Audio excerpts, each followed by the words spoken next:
Good afternoon समस्त को। तो आई होप कि समस्ते भलर थे। तो चलतु आज वीडियो रे आम देखा। तो वालपेपर देखिकी तो जानी पारुथिबे आज विषय कौन को विषय कथा हवा।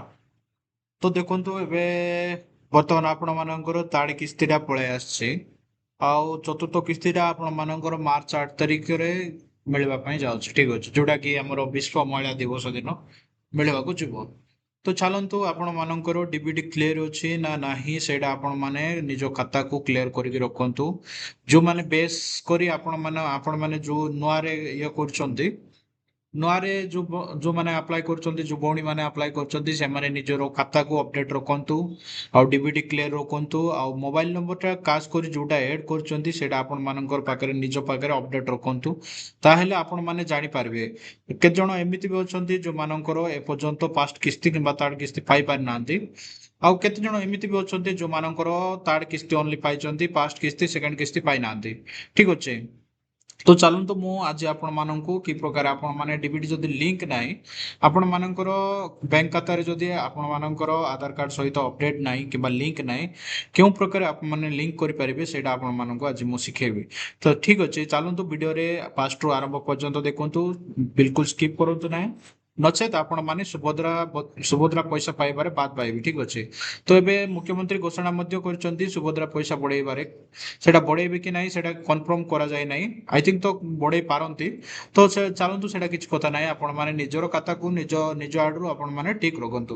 ଦେଖନ୍ତୁ, ମୁଁ ଆପଣ ମାନଙ୍କୁ ଗୋଟେ ଫଟୋ ମଧ୍ୟ ଦେଖେଇଦେବି। ଯୋଉ ଭଉଣୀ ମାନଙ୍କର ଏବେ ପ୍ରଥମ କାଶ କରି ଆସିଥିଲା, ଏବେ ଏବେ ରିସେଣ୍ଟଲି ଯୋଉମାନଙ୍କର ଛାଡିଥିଲେ ସେଇଟା ମୁଁ ଆପଣ ମାନଙ୍କୁ ଦେଖଉଛି।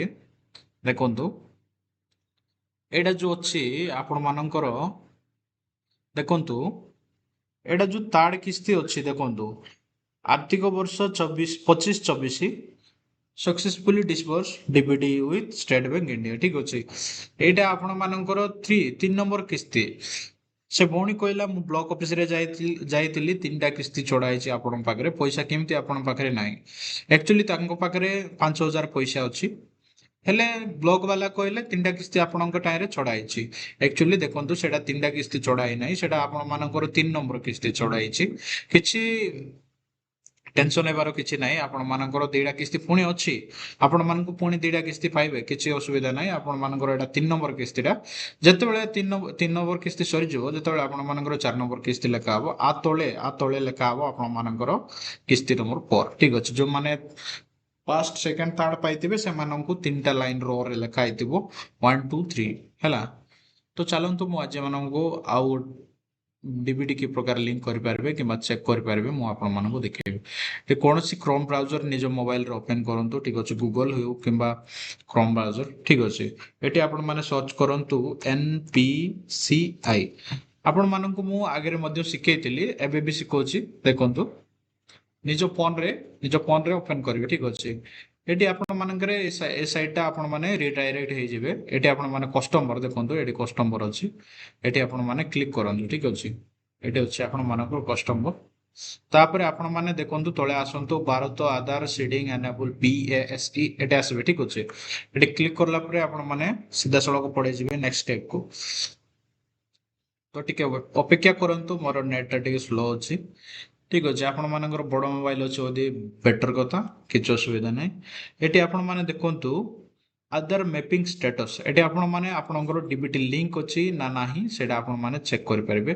ମୁଁ ଏଠି ମୋର ଆଧାର ନମ୍ବର ଦେଇଦେବି। ମୁଁ ଆପଣ ମାନେ ମୋର ଆକାଉଣ୍ଟର ଷ୍ଟାଟସ୍ ଟା ମୁଁ ଆପଣ ମାନଙ୍କୁ ଚେକ୍ କରିକି ଦେଖେଇ ଦଉଛି। ଠିକ ଅଛି।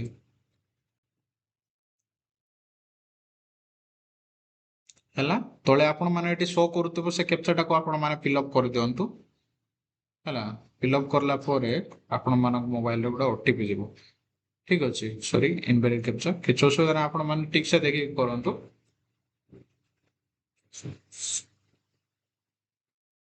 ଆପଣ ମାନଙ୍କର ଫୋନ ରେ ଗୋଟେ OTP ଯିବ। ଠିକ ଅଛି। ଆଧାର କାର୍ଡ ରେ ଯୋଉ ମୋବାଇଲ ନମ୍ବର ଲିଙ୍କ ଥିବ ସେ ମୋବାଇଲ ନମ୍ବରରେ ଆପଣ ମାନଙ୍କର ଗୋଟେ OTP ଯିବ। ହେଲା। ସେ OTP ଟାକୁ ଏଠି ଆପଣ ମାନେ ଫିଲ୍ଅପ୍ କରିଦିଅନ୍ତୁ। ଫିଲ୍ଅପ୍ କରିଦିଅନ୍ତୁ, ଆପଣ ମାନଙ୍କର ଷ୍ଟାଟସ୍ ଟା ଶୋ କରିବ। ଦେଖନ୍ତୁ, ମୋର 2024 ରେ ମୋର ଅପଡେଟ କରିଥିଲି। ଆମର ଏୟାରଟେଲ ପେମେଣ୍ଟ ବ୍ୟାଙ୍କ ଲିମିଟେଡରେ ଅଛି ମୋର ଏନେବୁଲଟା। ଠିକ ଅଛି। ଡିବିଟି ଟା ଆଧାର ମ୍ୟାପିଂ ଟା। ତ ଏଇଟା ହେଇଗଲା ଆପଣ ମାନଙ୍କର, କିଛି ଅସୁବିଧା ନାହିଁ। ଚାଲନ୍ତୁ, ମୁଁ ନେକ୍ସଟ ଆପଣ ମାନେ କେଉଁ ପ୍ରକାର ସିଡିଂ କରିପାରିବେ ସେଇଟା ଆପଣ ମାନଙ୍କୁ ଚେକ୍ କରିବୁ ଠିକ ଅଛି। ଏଠି ଆପଣ ମାନେ ନିଜର ଆଧାର ନମ୍ବରଟା ଲିଙ୍କ ଦେଇ ଦିଅନ୍ତୁ। ଯଦି ଆପଣ ମାନେ ଡି ସିଡିଂ କରିବାର ଅଛି ଡି ସିଡିଂ ରେ କ୍ଲିକ୍ କରନ୍ତୁ। ଆପଣ ମାନେ ସିଡିଂ ଯଦି ସିଡିଂ ରେ କ୍ଲିକ୍ କରିବେ ଠିକ ଅଛି। ଆପଣ ମାନେ କୋଉ ବ୍ୟାଙ୍କରେ ସିଡିଂ କରିବା ପାଇଁ ଚାହୁଁଛନ୍ତି ସେ ବ୍ୟାଙ୍କର ବ୍ୟାଙ୍କ ସିଲେକ୍ଟ କରନ୍ତୁ। ମୁଁ ମୋର ଷ୍ଟେଟ ବ୍ୟାଙ୍କରେ କରିବାକୁ ଚାହୁଁଛି ଠିକ ଅଛି। ଷ୍ଟେଟ ବ୍ୟାଙ୍କ ଯଦି ଆପଣ ମାନଙ୍କର ସେମ୍ ବ୍ୟାଙ୍କରେ ଅଛି ଠିକ ଅଛି ସେମ୍ ବ୍ୟାଙ୍କ ଅଛି ଆଉ ଗୋଟେ ଆକାଉଣ୍ଟରେ ଟ୍ରାନ୍ସଫର କରିବାର ଅଛି ତାହେଲେ ସେକେଣ୍ଡ ଅପସନଟା କ୍ଲିକ୍ କରିବେ। ଆଉ ଯଦି ଆପଣ ମାନଙ୍କର ଆଉ ଗୋଟେ ବ୍ୟାଙ୍କରେ ଅଛି ଆପଣ ମାନେ ଆଉ ଗୋଟେ ବ୍ୟାଙ୍କରେ ମୁଭ୍ ଅନ୍ କରିବାକୁ ଚାହୁଁଛନ୍ତି ହେଲା ଆଉ ଗୋଟେ ବ୍ୟାଙ୍କରୁ ଆଉ ଗୋଟେ ବ୍ୟାଙ୍କରେ ଲିଙ୍କ କରିବାକୁ ଚାହୁଁଛନ୍ତି ତାହେଲେ ଏଇ ଅପସନଟା 3 ନମ୍ବର। ଯଦି ଆପଣ ବିଲକୁଲ ନାହିଁ ଆପଣ ମାନଙ୍କର ତ ଏଇଠି ଆପଣ ମାନେ କ୍ଲିକ୍ କରନ୍ତୁ ଫ୍ରେଶ ସେଟିଂରେ ହେଲା। ଏଠି ଆପଣ ମାନେ ଆକାଉଣ୍ଟ ନମ୍ବର କନଫର୍ମ କରିବେ। ଏଠି ଆପଣ ମାନଙ୍କର କନଫର୍ମ କରିବେ ତାପରେ ଏଠି ହେଲା ଆମର ଯୋଉଟା ଏଟା କନଫର୍ମ କରିବେ ହେଲା। ରାଇଟ୍ କ୍ଲିକ୍ କରନ୍ତୁ ତାପରେ ଏଠି ଆପଣ ମାନେ କ୍ୟାପଚା ଦିଅନ୍ତୁ। କ୍ୟାପଚା ଦେଇକି ଆପଣ ମାନେ ସବମିଟ୍ରେ କ୍ଲିକ୍ କଲେ ମୁଁ ଏଠି ଫିଲ୍ଅପ୍ କରିନା ଯେହେତୁ ମୁଁ ଫିଲ୍ଅପ୍ କରିନା ଏ ପ୍ରକାର ଦେଖାଉଛି ଠିକ ଅଛି। ଫିଲ୍ଅପ୍ କଲେ ଆପଣ ମାନଙ୍କର ଗୋଟେ ବକ୍ସ ଟାଇପ୍ସ ପପ୍ ହେଇଯିବ। ସେଠି ଆପଣ ମାନେ ସ୍କ୍ରୋଲ କରିବେ ଠିକ ଅଛି ତଳକୁ ସ୍କ୍ରୋଲ କରିବେ ଏଗ୍ରିରେ କ୍ଲିକ୍ କରିବେ ଠିକ ଅଛି। ମୁଁ ଗାଇଡ୍ କରିଦଉଛି ହେଲା। ଏଗ୍ରିରେ କ୍ଲିକ୍ କରିବେ ଏଗ୍ରିରେ କ୍ଲିକ୍ କରିକି ସବମିଟ୍ କରିଦିଅନ୍ତୁ ଯେହେତୁ ମୋର ଅଲରେଡି ଅଛି ମୁଁ ଚେଞ୍ଜ କରିବି ନାହିଁ।